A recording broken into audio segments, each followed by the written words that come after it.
mampu menyadari betapa pentingnya mempersembahkan anak kepada Tuhan.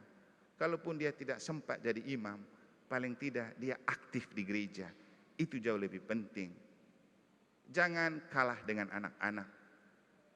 Memang mereka hidup di zaman ini sepertinya susah diatur. Dan saya selalu bilang, anak zaman sekarang cuman ada dua sejak ketakutan mereka. Bukan bapak atau ibu, bukan juga guru, apalagi Tuhan. Yang mereka takut itu apa? Low bed sama tidak ada wifi. Tuhan bersamamu dan bersama rohmu. Inilah Injil suci menurut Lukas.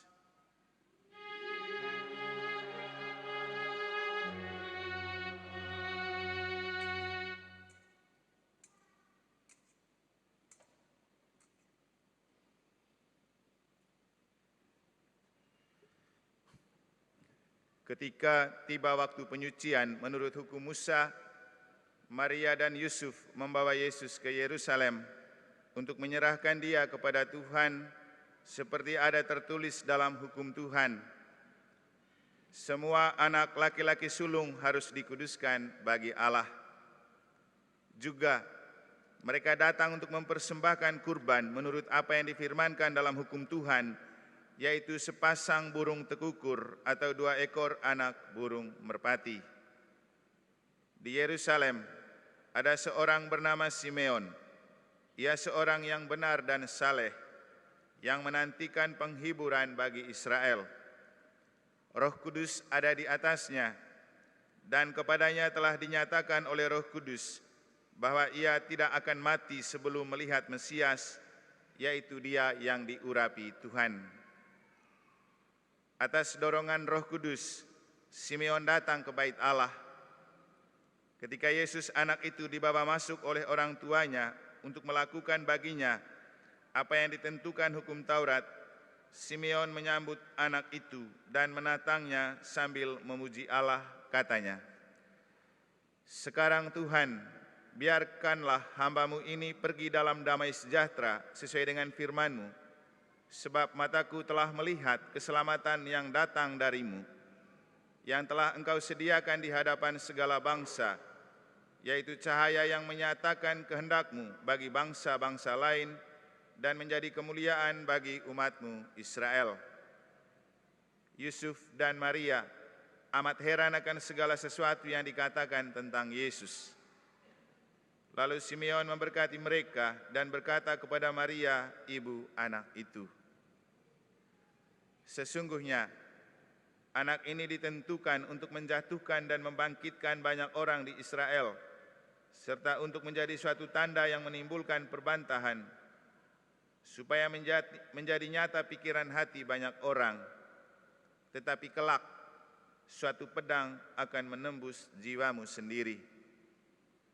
Pada waktu itu, ada pula di Yerusalem seorang nabi perempuan, anak Fanuel dari suku Aser, namanya Hana.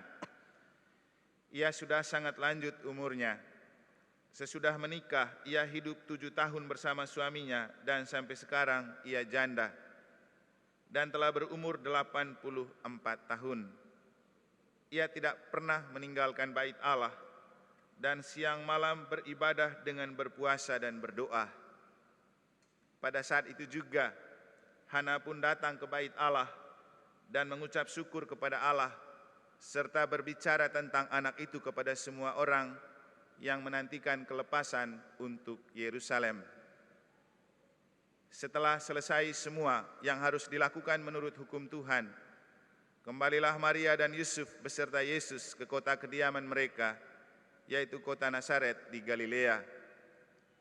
Anak itu bertambah besar dan menjadi kuat, penuh hikmat, dan anugerah Allah ada padanya.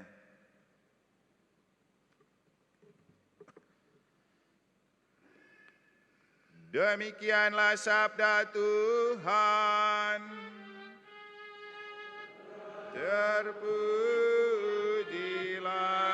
Kristus.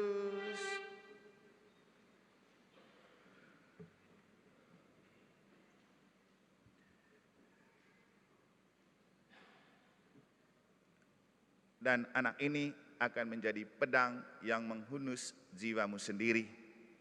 Kita bisa membayangkan ketika Simeon mengucapkan kata-kata itu, apa yang bergejolak di hati Bunda Maria.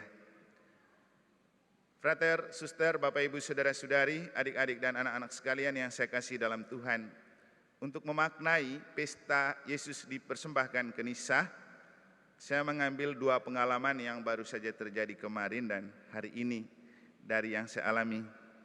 Pertama, ketika kemarin sore saya lagi duduk ngopi di situ, saya kedatangan seorang tamu dari Komsos. Dia baru saja memperbaiki thumbnail misa untuk hari ini, yang saya bilang jangan pakai hari Minggu biasa ketiga, tapi pakai pesta Yesus dipersembahkan ke Kenisa. Mungkin karena saking penasarannya, setelah dia perbaik, dia datang. Lalu dia tanya, Romo, Kenisa itu apa sih? Lalu saya bilang, jangan karena namamu Kanis, kau lalu menghubungkan Kenisa itu dengan Kanis. Tidak ada hubungannya. Lalu tertawa dia. Tapi ini pertanyaan yang bagus juga. Kenapa?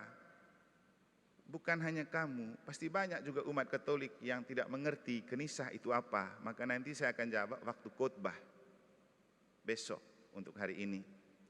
Lalu kemudian dia tanya begini, kalau P itu apa itu Romo? Saya lihat ada tulis P di kalender.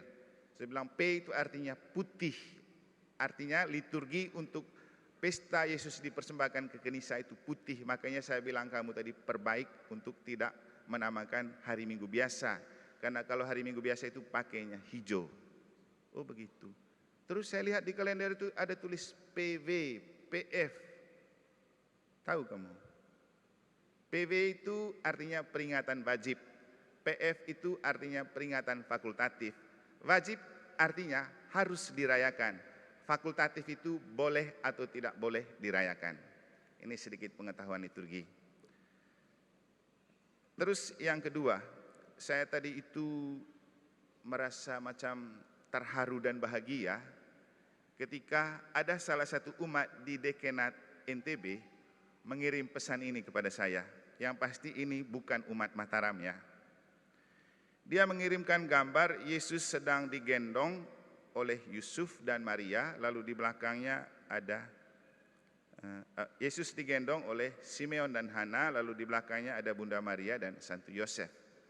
Lalu dia menulis begini, Romo Deken terkasih, secara khusus kami mendoakan yang terkasih Opa Valen Ano dan Oma Tresia Ima yang luar biasa. Mendoakan mereka beroleh damai, kebaikan, bahagia, serta kerahiman yang tak lekang oleh waktu. Selamat pesta Yesus dipersembahkan di Bait Allah, Jabat Rat. Selama 18 tahun saya jadi imam, baru saya mendapatkan ucapan begini dari umat. Saya sendiri juga tidak pernah berpikir sejauh itu untuk memaknai pesta Yesus dipersembahkan di Bait Allah dalam konteks orang tua yang mempersembahkan anak-anaknya untuk menjadi imam, biarawan dan biarawati. Saya itu tertegun untuk membaca dan memaknai ini. Dan hal yang kemudian membuat saya mempersiapkan diri untuk menseringkan apa kepada Bapak Ibu, agar Bapak Ibu memahami arti dari orang tua untuk kaum terpanggil.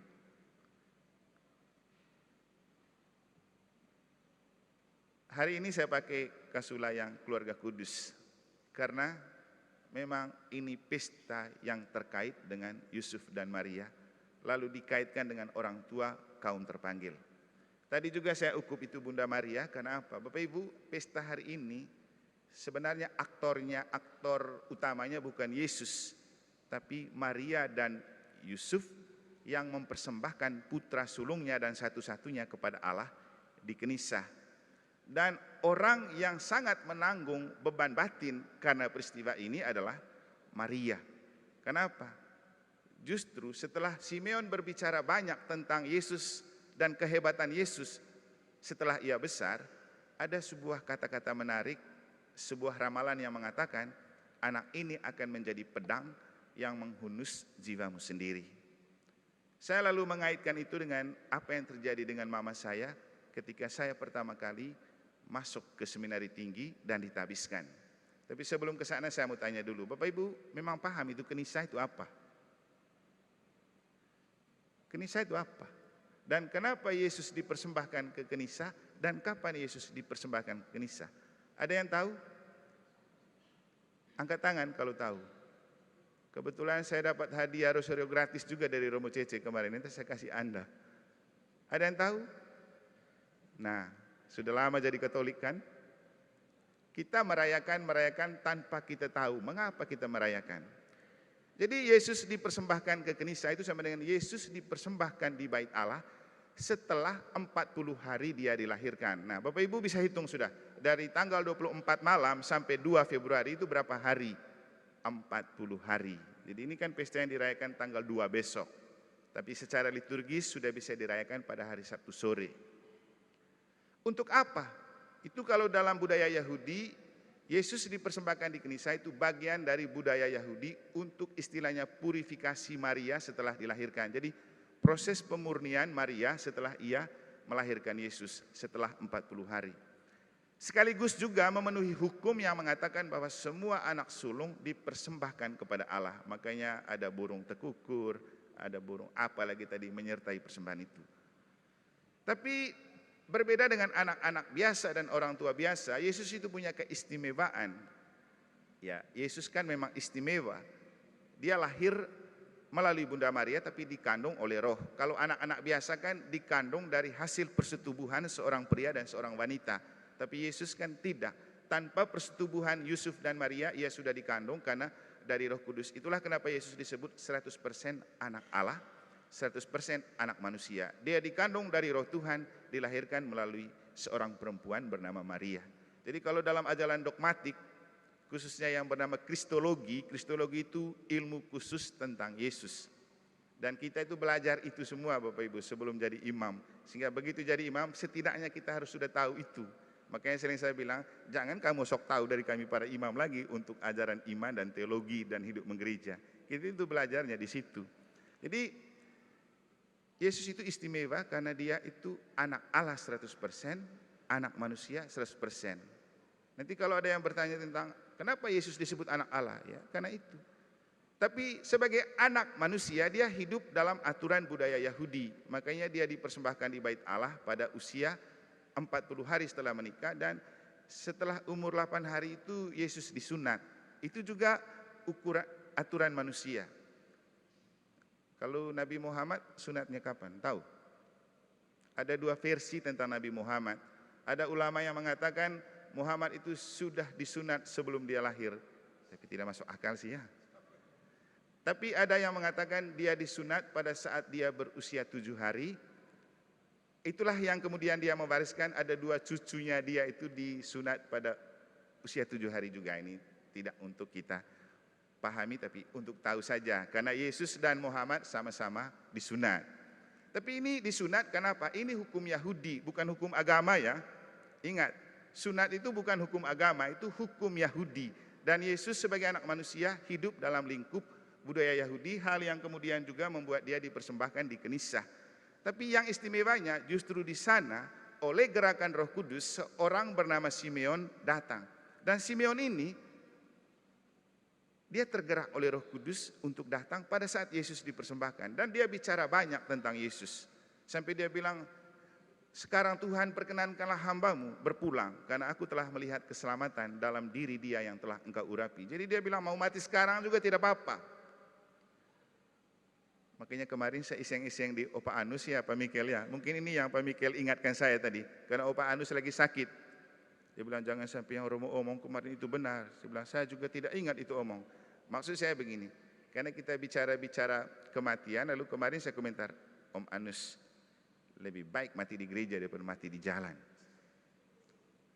Istimewa. Ya persis seperti Simeon ini kan. Dia bilang biar saya mati sekarang, yang penting saya sudah lihat Yesus.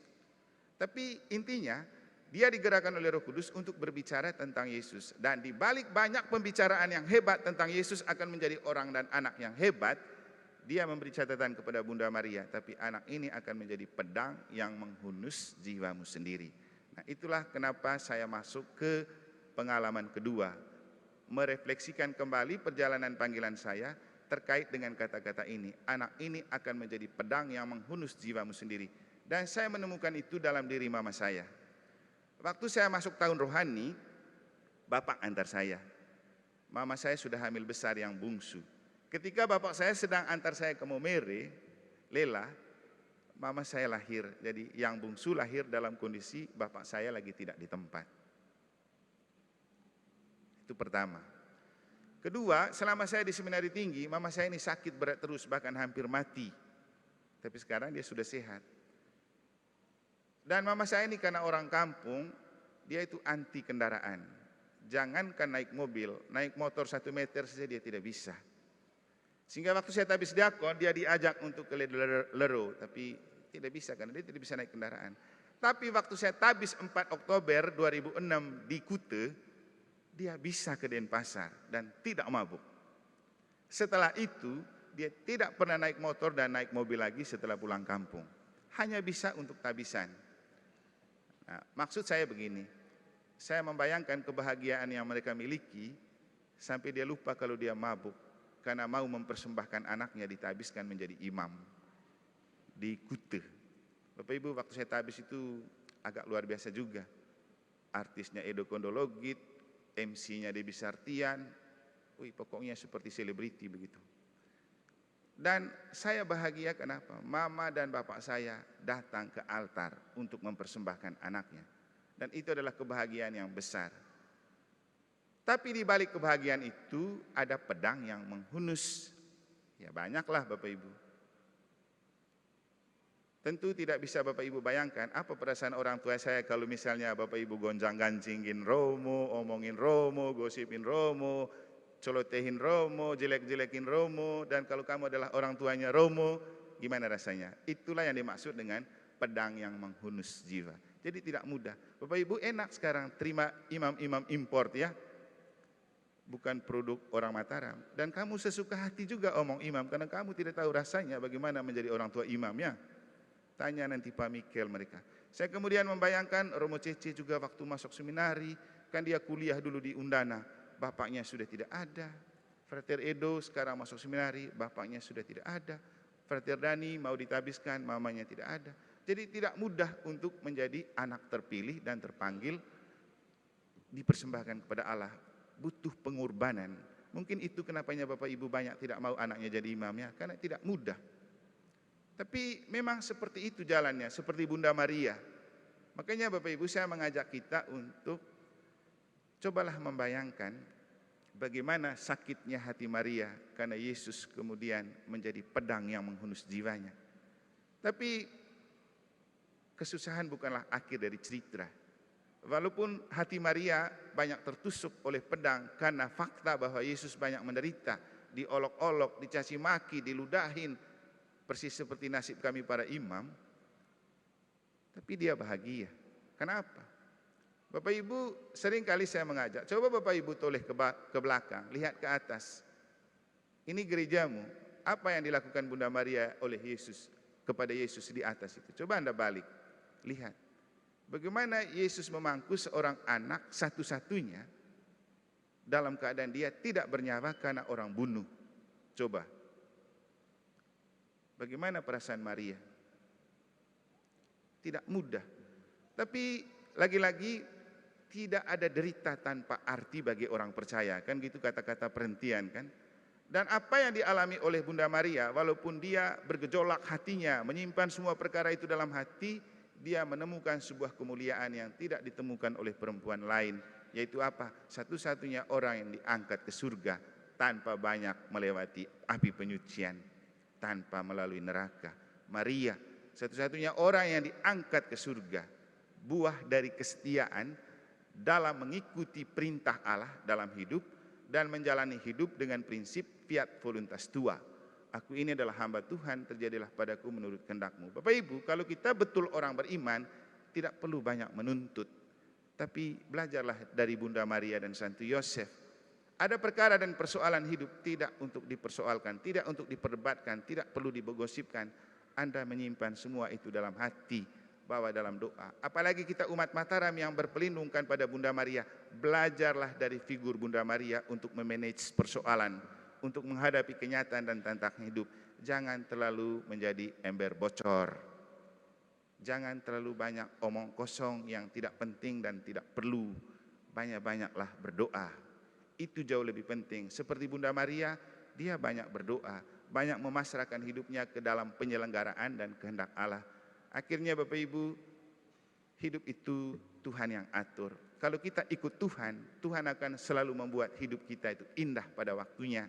Seperti yang dialami oleh mama saya. Sekarang dia jarang sakit. Dulu waktu saya seminari dia banyak sakit. Sekarang malah yang banyak sakit Bapak. Tapi itu adalah hadiah Tuhan untuk orang yang percaya, untuk orang yang setia. Semoga Anda juga mampu menyadari betapa pentingnya mempersembahkan anak kepada Tuhan. Kalaupun dia tidak sempat jadi imam, paling tidak dia aktif di gereja. Itu jauh lebih penting. Jangan kalah dengan anak-anak. Memang mereka hidup di zaman ini sepertinya susah diatur. Dan saya selalu bilang, anak zaman sekarang cuman ada dua sejak ketakutan mereka. Bukan bapak atau ibu, bukan juga guru, apalagi Tuhan. Yang mereka takut itu apa? Lowbat sama tidak ada wifi. Kalau HP lowbat itu sangat menakutkan dan membuat mereka tidak tenang. Bisa stres mereka, begitu mereka main game, baterai habis lempar begini ke orang tuanya. Dan itu adalah kenyataan yang sangat tidak mereka senangin. Yang ketiga, kalau tidak ada wifi atau paket habis. Yang kedua, tidak ada wifi dan paket habis. Kenapa mereka begitu? Karena kamu menjadikan HP sebagai Tuhan, bukan Tuhan yang ada di bait Allah. Semoga Tuhan memberkati.